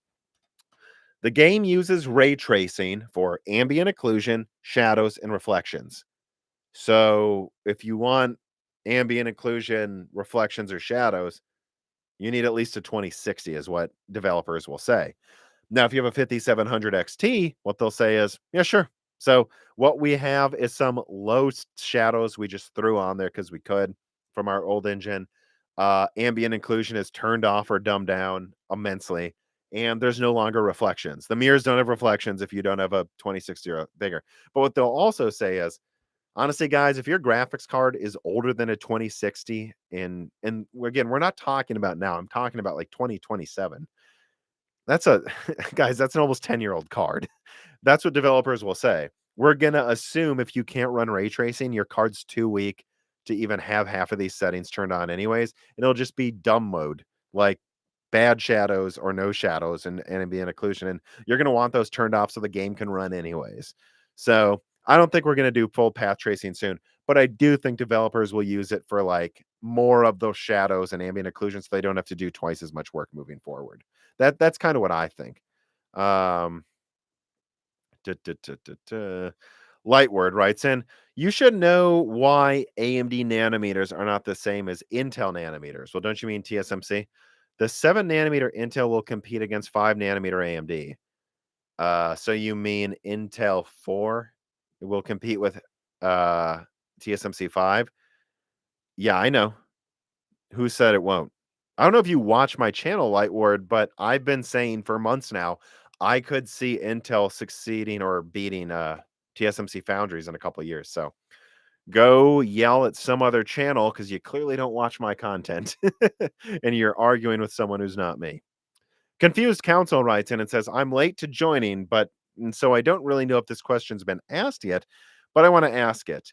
Oh my God, I think you're about to ask a question someone else just asked. Let me put this down too. RT Future. He says, maybe this has been asked, but path tracing DLSS3, is NVIDIA selling AI cards or graphics cards? And can AI cards survive with 8 gigabytes? No. Full stop. Answer is no. AI needs more than that too. So, um, is NVIDIA selling AI cards or graphics cards? It's both. They're clearly building their architectures now for half professional and half gaming use because they don't see AMD as a big threat. And we'll see if they're wrong. And only AMD can prove NVIDIA wrong. If they charge $350 for the 7600, then AMD was wrong. Or then NVIDIA is right because AMD is too stupid to take the market from them. Let's see. Okay, so that's the rest of the tip questions. That means we're going to move on to another subject. Keep the tip questions coming, though, guys. Probably only going to do this another 30 minutes. But I did say I wanted to talk about Intel's earnings today. And actually, let me take this as an opportunity to plug the Patreon. Daniel Nenny, founder of semiwiki.com, will be the next guest of Broken Silicon. We're going to be discussing AMD and Intel's earnings. And so if you want to ask questions about that, about TSMC 3 nanometer yields, this guy literally wrote the book on silicon foundries and fabrication. So great person to talk to about this. He's the next guest. We'll be talking about TSMC 3 nanometer yields, Samsung yields, how much Lovelace and the RX 7600 actually cost, how Intel's earnings look, all of that. Subscribe to the Broken Silicon Patreon, and you, for just $2 a month, you can ask guest questions like Daniel Nenny. You'll get hour-long videos that are exclusive like Die Shrink. You'll get Broken Silicon early and ad-free at the right tiers, join the Discord, so on and so forth. Just plugging that right now because we're going to talk about Intel's earnings a lot more on the next Broken Silicon. But anyways, yeah, Intel's earnings though. Okay, so they're down 30. There's a few key things I want to bring up here. I'm going to talk about it a lot more moving on, but here's the 3 takeaways I have just by looking at their earnings today. Intel is down 36% year over year. Guys, a year ago they weren't doing well. Client is down 81%.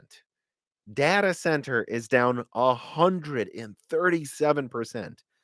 Now I'm starting to believe that the people talking about AMD taking 40% server market share, data centers down 137% from Intel, seems to be that's what's going on. And Intel's margins are down 38%.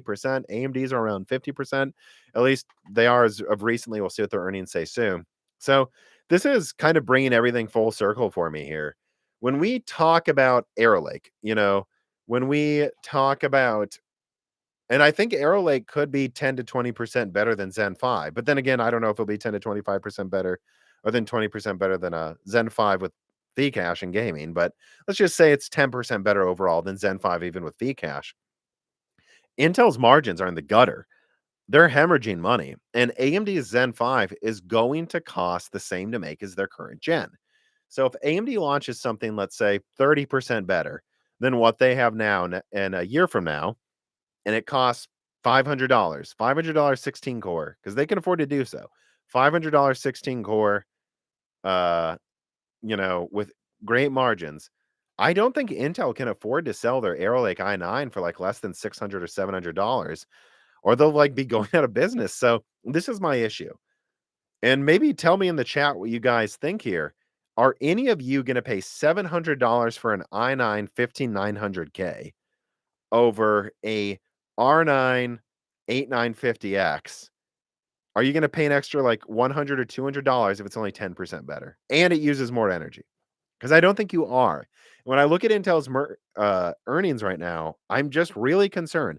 I have no doubt that Arrow Lake's gonna be awesome. I have no doubt that Panther and Lunar Lake are gonna be amazing, and I think that Diamond Rapids is going to be crazy in server, but those are years away, and if their cost alignment isn't the same as AMD's for the performance they have over AMD, I just don't know that it matters because by that time, AMD is going to be in a place where they can just win the price war. They can be like, yeah, your i9, $700, whatever. Our R9's $500 and 90% is good. And we can just keep pumping these out. And I don't know how Intel responds to that because I don't think gamers are going to remember Arrow Lake's going to launch on a new platform, guys.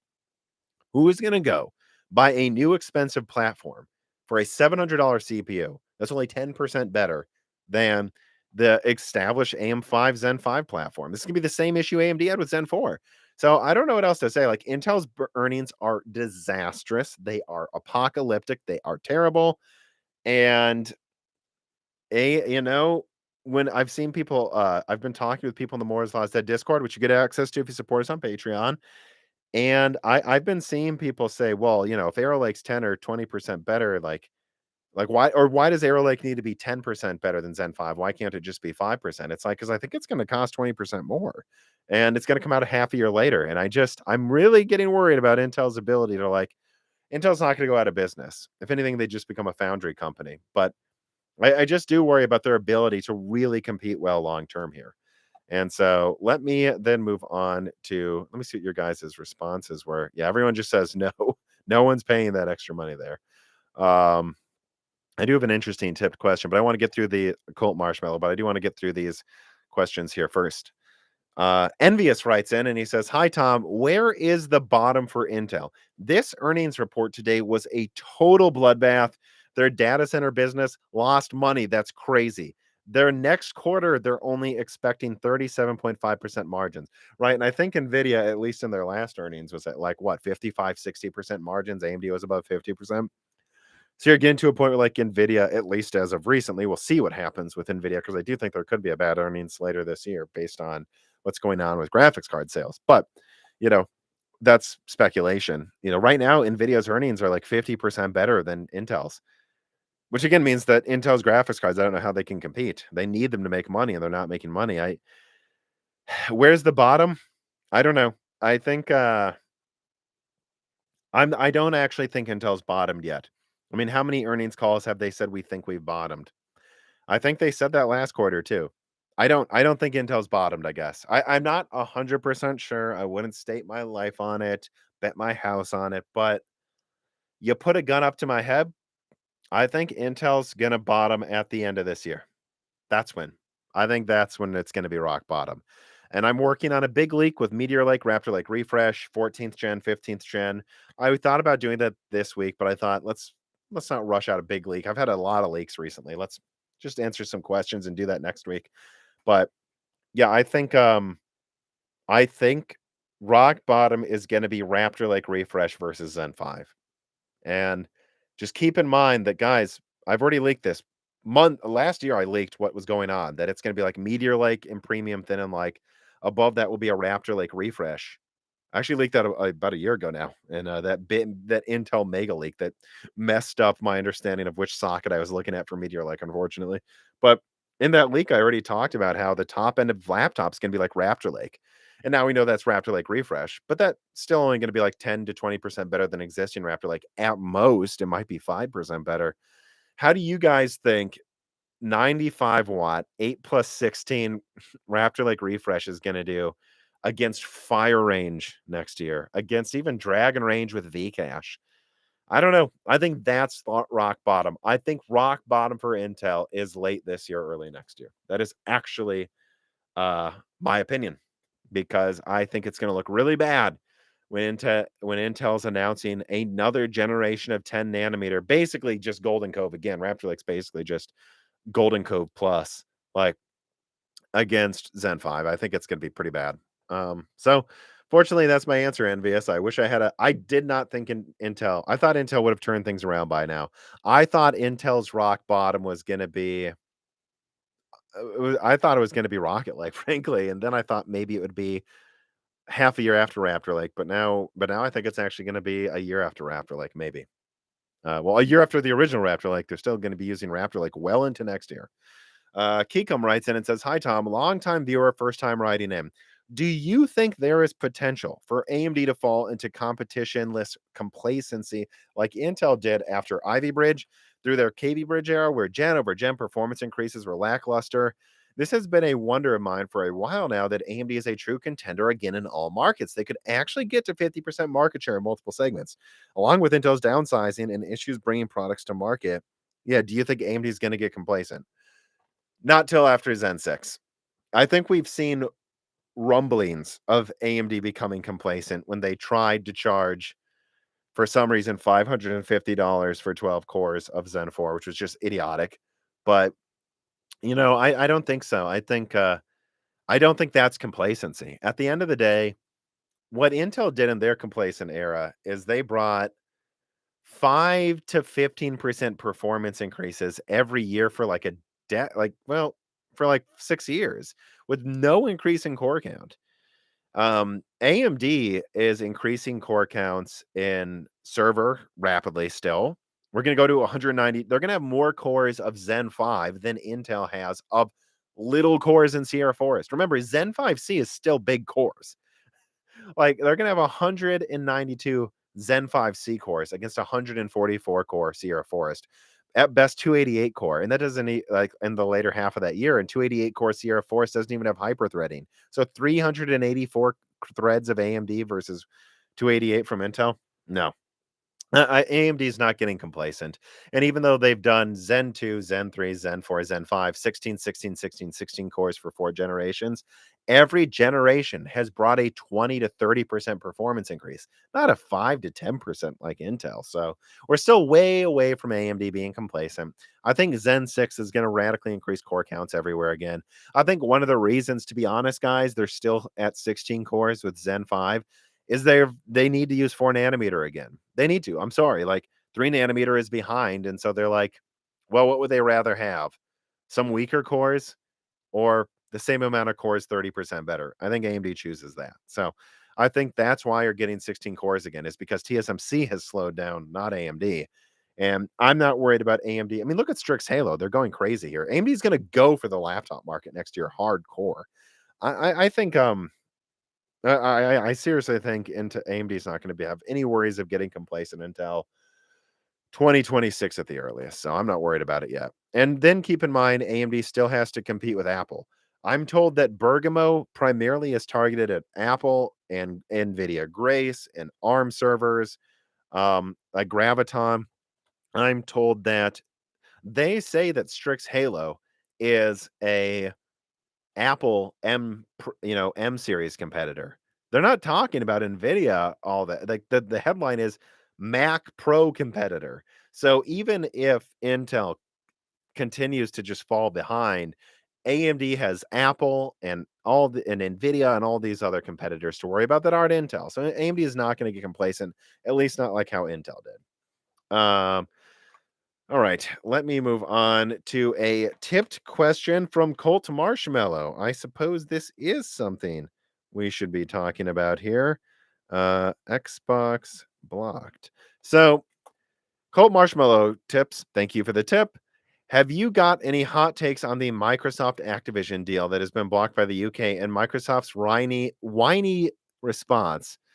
I'm not gonna speak to the responses of some of these companies. I mean, there's always double standards, Phil Spencer comes out and says, "We're here for the gamer. By the way, we're not gonna bring Redfall to Sony. Oops, we're not for the gamer." It's all double speak and corporate bullshit. They don't really care. They're there to make money. They're there to take control. So, I'm not gonna quote either Sony or Microsoft's whiny responses because I find them both completely hypocritical and idiotic. But what I will say is, yeah, I mean, I think this is gonna be blocked, guys. When they first announced it, I gave it go back and watch, the What's his? God, I'm forgetting the name. This is bad. Let me see here. What's his name? Let me see here. AMD. Let me see here. Activision. I apologize, but I want to make sure I plug this guy correctly. Blizzard. Broken. Oh, Hogue. That's what it was. But I will keep Googling just to bring up the episode here. Yes, Hogue Law, when he was on episode 137, and then he was also on another episode. Let me see if I can pull that up too. And then he was on 181. So Richard Hogue, a lawyer, was on episode 137 and 181 of Broken Silicon. Can't recommend it enough. One of the best guests we sometimes have on Broken Silicon. And when it first came out, he thought the Activision Blizzard deal would most likely go through. I did too. I think he was a little more bullish on it than me, but he was more bullish on it because of the strictly legal aspect that this isn't really a monopoly compared to other arguable monopolies that we're just letting be monopolies up until now. And he said if it stopped, it's somewhat political. And then he said, but to be fair, blocking these deals is inherently political. There's always political decisions here when these things happen. So I think he thought most likely it'd go through. I thought above 50% chance it would go through. And then when he came on again, so that was episode 137, on episode 181 when he came on, I think he said probably go through. And I said 50-50, maybe less than that now. And we're getting to a point where I think below 50% chance it goes through. You see the fanboys for some reason arguing this is still going to go through, but I don't think people get it. Like, they're going to fight this in the courts in the US and the EU tooth and nail, and the UK's already blocked it. So if you're Microsoft, you're like, all right, so we're going to have to go through the UK for years, then the US, then Europe, maybe if they bring it up again, and maybe even Brazil. And there's been tons of different countries talking about blocking it. And I just don't think it's really going through here. And I'm not going to get into if it's legally a monopoly or not, because frankly, guys, who cares? This would be bad for gaming. Um, this level of consolidation, one entity controlling all of these games, is not good. It is not good. There is no way it could help gaming. And if you're rooting for this, I hope you're a Microsoft shareholder, because I don't know why else you would be. Because if you look at even Game Pass right now, guys, you're not getting a dozen first party games like you said you were going to get every year. Where are they? So if you want Microsoft to buy up these companies, you're basically saying you want them to run all of these companies into the ground and have a monopoly. And I'm just against that. I'm against Sony owning 100 companies. I'm against Microsoft owning 100 companies. I'm against Tencent owning 100 companies. No. What I would prefer is Microsoft get to work and make new studios, that Sony make new studios. And I just know this centralization, it's not really a hot take. It's the common sense take. There's no reason gamers should be hoping one billionaire owns all of gaming. It's stupid. I mean, God, I really don't know why anyone's cheering for, again, Tencent, Sony, any of these companies to own all of them. It's so dumb. Anyways, here, let's see. Let's me get to, oh wait, I have a couple of tipped questions here. Okay. We have Warfick writes in and says, hello, Tom. Do you think AMD can compete with Nvidia in AI? I mean, yes. Will they? They will with like MI300. They are with the 250X. They will with MI400, which I believe Kepler, like those code names. Yeah, I think they will in those departments. I still think they're years away from like being the platform of choice for like schools, institutions, universities, developers that are on a budget. Because I think that's where Nvidia's just got a stranglehold. But like in really expensive development, I think AMD is going to be competing more and more. And I think in a few years, they're going to challenge Nvidia more and more. So can AMD compete with Nvidia and AI? Of course they can, but it's not going to be as easy as competing with Intel and x86. Andrew Rayner writes in, any chance AMD will have, well, this is perfect. Let me put down a timestamp for this because I have a Patreon question around this as well. 7950 XTX RDNA 3 fixed. Okay. So Andrew Rayner writes in, is there any chance AMD will have a true 4090 competitor by the end of this year? Yes, there is a chance. Would I bet on it? I don't know. Because basically, what you're hoping is there's some new stepping of Navi 31 that at least partially fixes some of the stuff that I've already leaked about the stall. Look it up. The what is it? RTX 4000 versus RDNA 4 strategy leak. I think that's one of my best videos, to be honest, guys. Please look that up. And there I talk about like what went wrong with RDNA 3. I don't want to regurgitate it here, but it's actually a very interesting story, like a last minute bug, how they patched it, what it's doing. But, when I talk to people at AMD, they don't think they can fully fix this until RDNA 3 Plus. They still don't seem to have plans to bring RDNA 3 Plus to desktop as of now. And so I think what you're hoping for is a new stepping revision, which these companies do that. There are new steppings of a lot of these in the, mid generation. Basically, we're hoping there's a stepping that can boost performance by itself by 5 to 10%. And then after that, they add another 96 megabytes of infinity cache and clock it faster. Well, if all of those things come true and all of those are well plausible, I'm not even talking about pie in the sky stuff here.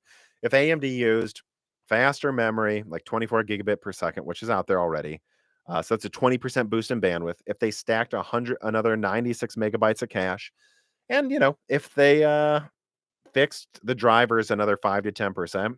Yeah, I mean, overall, and then they clock it faster and let it have a 400-watt TDP. Oh, you're easily looking at something that's 20% better than what they have now, I think, pretty easily, actually.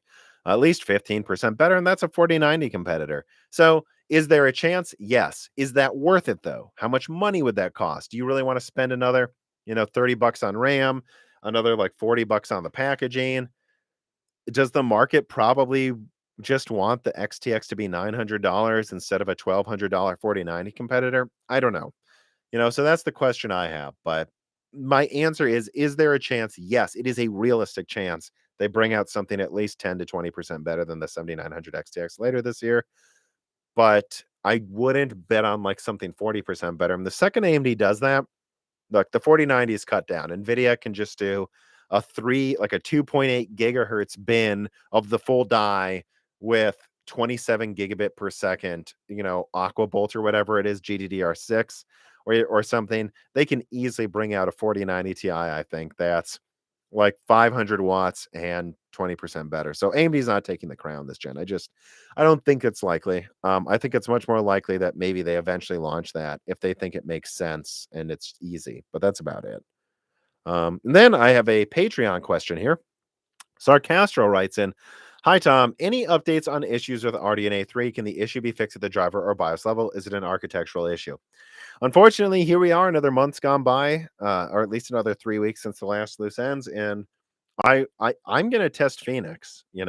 I should have a Phoenix system on the way in a month, and you know, in a month we'll also have 7600 benchmarks, and we'll see. It all depends, though. Like if the 7600 ends up being half as strong as a 7900 XT, that's still scaling a lot better than Navi 31. And if it manages 6700 XT performance, so basically half the performance of a 7900 XTX, then I think we have a real question here, Sarcastro. AMD, you have a 5+6 nanometer die over here. You have a 6 nanometer monolithic die here. This die has 96 compute units. This one has 32. This one is 384-bit. This one's 128-bit. How the heck is this thing half the performance with a third the specs? Monolithic does not account for that. And I think that will tell you that RDNA 3 is partially fixed there. Same goes for Phoenix. If Phoenix is only 20% better, 40, like let's even do this. 54 watt to 54 watt. If Phoenix is only 20% better than Rembrandt, it's about as expected, guys. Honestly, that's about as expected. And that means Phoenix is no more efficient than Navi 31. If Phoenix is 40% better, 54 watts to 54 watts, that's 20% better efficiency than, I don't know, then, and if that's where you start going, it seems like they at least partially fixed it in Phoenix and Navi 33. And then if Navi 32 comes out and ties and gets even remotely close to a 7900 XT, then you go, it's partially fixed there as well. So we'll see, and I think we'll really know more with RDNA 3 Plus as well. But I don't think it's likely they entirely fix this and bring out something 70% better than a 6950 XT, right? Like they said they would. I think the best we're going to get is something 20% better than the 7900 XT. So that's 1.35 times 1.2. So that, I guess, that'd be a little bit close to their claims, but it would still have higher specs than their claims. So I don't think it's ever, I don't think, I'm not 100, I don't think it's ever going to be 100% fixed, but we can hope it will be mostly fixed. And we have to see if it is mostly fixed in a month with 7600 and Phoenix reviews. Okay, let me see, because I think we got some other bigged, bigged. I'm getting tired. Big tipped questions here. 33 efficiency, 31. All right, guys. Remember, 20 minutes left at most. So if you have any more tip questions, get them in now. Let's see. All right. Devin Wargo writes and he asks, "Hey Tom, last Broken Silicon, you talked about DLSS looking good or better in most cases. This feels hollow with bad value GPUs. Am I wrong for wanting my $1,800 GPU to hit 4K without the need for software to get me to 120 FPS?" Well, so guys, I own a 4090, and again, I don't know who these people are or what they're smoking. Without DLSS, this does 4K 120, no issue. Like Cyberpunk, guys, that's like the most bullshit unoptimized game I've ever seen in my life, and that, like, I just don't want to hear it. Like, it is unoptimized, and like, and then if you turn on DLSS, you can still play that game in 4K 120, and it looks better than native. So yeah, you are wrong for complaining about a piece of software that looks better than native and using it. That's common sense to use it. You know, I'm sorry. Yeah, I don't know what else to say here. I would say that FSR 2.0, yeah, it's interesting actually. I would say the latest version of DLSS 2.0, like whatever 2 point whatever it is, in 1080p with the highest quality, I think it looks about as good as 1080p, maybe slightly worse, but it's worth getting that 30% boost in like my 2060 laptop in 1080p. And then I think in 1440p, it looks slightly better than native with the best DLSS implementations. And in 4K, I think it looks better than native. With FSR 2.0, which I just messed around with a lot, I would say in 4K with the latest FSR versions, it generally looks slightly better than native in 4K. 1440p, it's about even, slightly worse, but worth the boost. And 1080p, it's a little worse. Now you go to ultra performance or performance mode or even quality or balanced mode, FSR 2.0, it clearly looks worse in lower resolutions compared to DLSS. But I don't know what else there's to say. Like in 4K, with DLSS at the highest settings and FSR, in my opinion, I think it looks slightly better than native. And why you would complain about having a setting that boosts frame rates and gives you better image quality is bizarre to me. Like, I just don't know what to say anymore to some people. Like, you're complaining that you can game at 4K 180. Who cares if you have to turn on DLSS because it looks better than native? Yes, I think it's silly you're complaining, Devin. I do. I think it's silly you're complaining about better image quality. Uh, Obviously, it's more complicated with FSR and lower resolutions. It definitely looks worse than DLSS in that department, but yeah. All right. Mex Zaibatsu writes in and says, "How far do you think Nvidia's gaming revenue has to fall for it to be overlooked by shareholders on next month's earnings? Switch sales continue to decline compared to the PS5 and Series X, and the 70 series launches fail to generate interest. How much do they have to fall?" I think that we're in for one bad earnings from Nvidia, but I'm not sure it's the next one. I think what we will see is if investors are scared, it's going to be because their quarter two earnings look very bad at end of summer or something. That's when I think it will hit home. Honestly. But we'll see, maybe you'll hit home in quarter one. It just depends if it's a big surprise. But I think this is going to eventually happen. The shoe's going to have to drop here are, Nvidia's not selling the cards they used to. There's only so much they can do to hide it, and shareholders will have to notice eventually. Let's see here. Let me see. All right.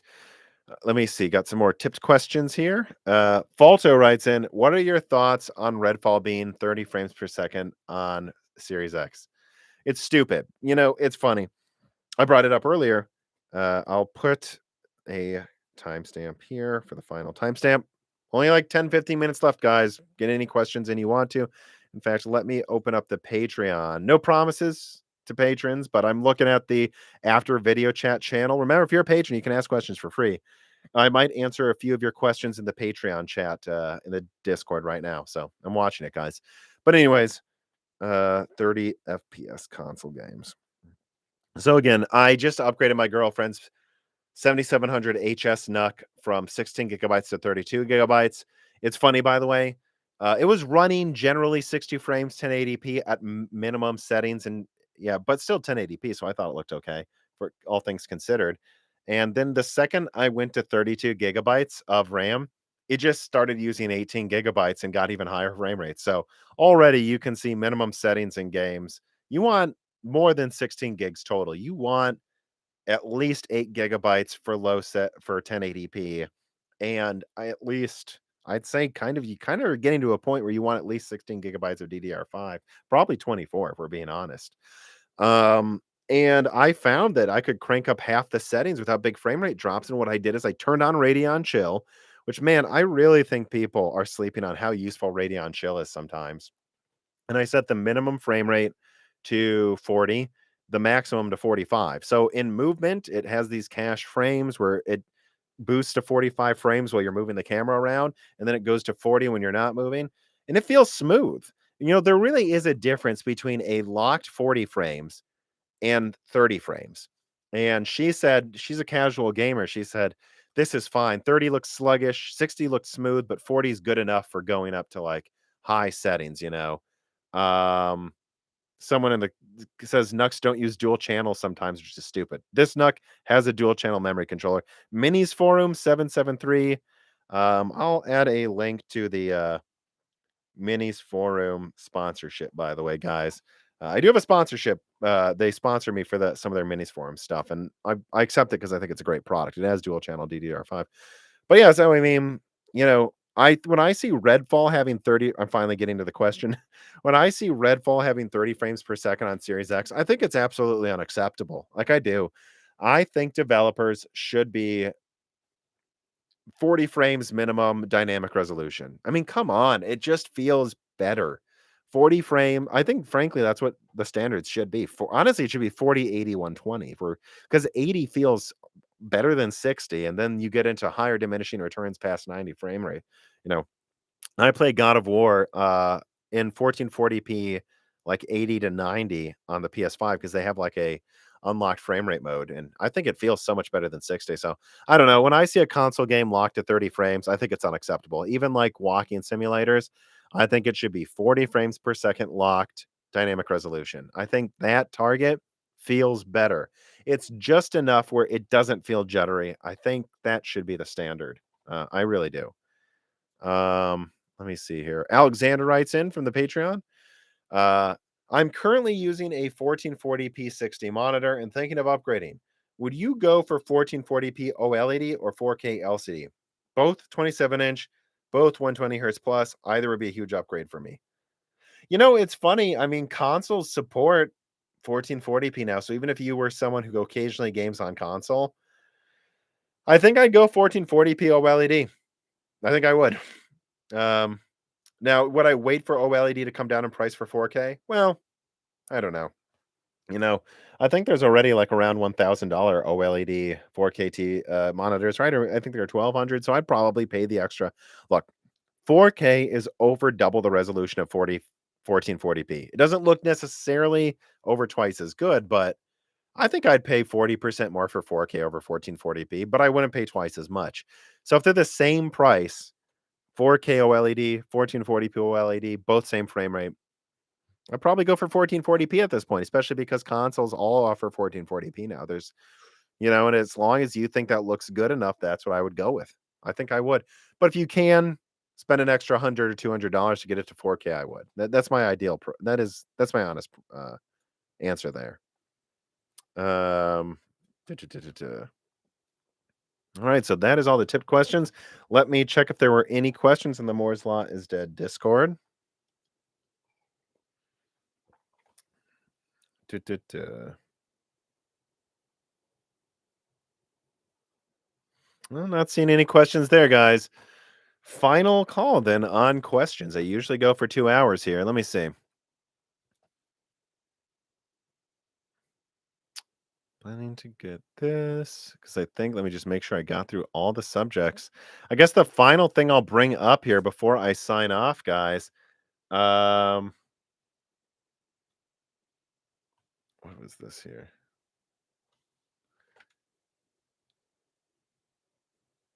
All right. Where's the question? I don't know what this is about here.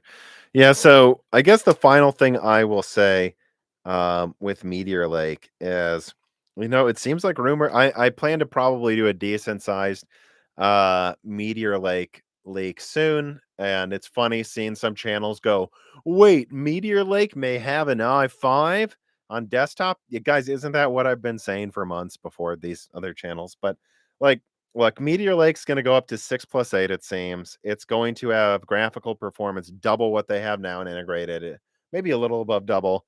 And what that's going to do is probably place it around 1650 or better performance. So I think Meteor Lake is going to slightly beat Phoenix integrated graphics and lose to Strix integrated graphics. And so for Phoenix, it all comes down to this: can Intel have it out before back to school? If they can, well, there you go. You have six. Yeah, you'll have six Redwood Cove plus eight. What is it? Crestmont. I forgot the name of the little cores already. Versus eight Zen 4 cores in Phoenix. That's a better CPU. Okay.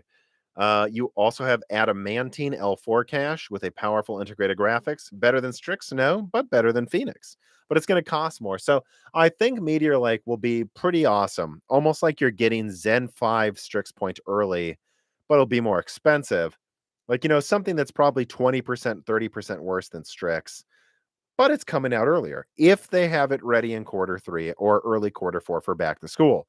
That will give Intel probably 6 months of having a cool premium thin and light. And then maybe in quarter one, they can launch an i5 14600 or whatever they'll call it, 16. Yeah, or I guess they probably call it maybe even 15600K if it's on desktop, whatever. Maybe they can launch an i5 Meteor Lake on desktop that is tied with the 7800X 3D in performance, costs 350, and launches LGA 1851 early. And then, that way they launch LGA 1851 early.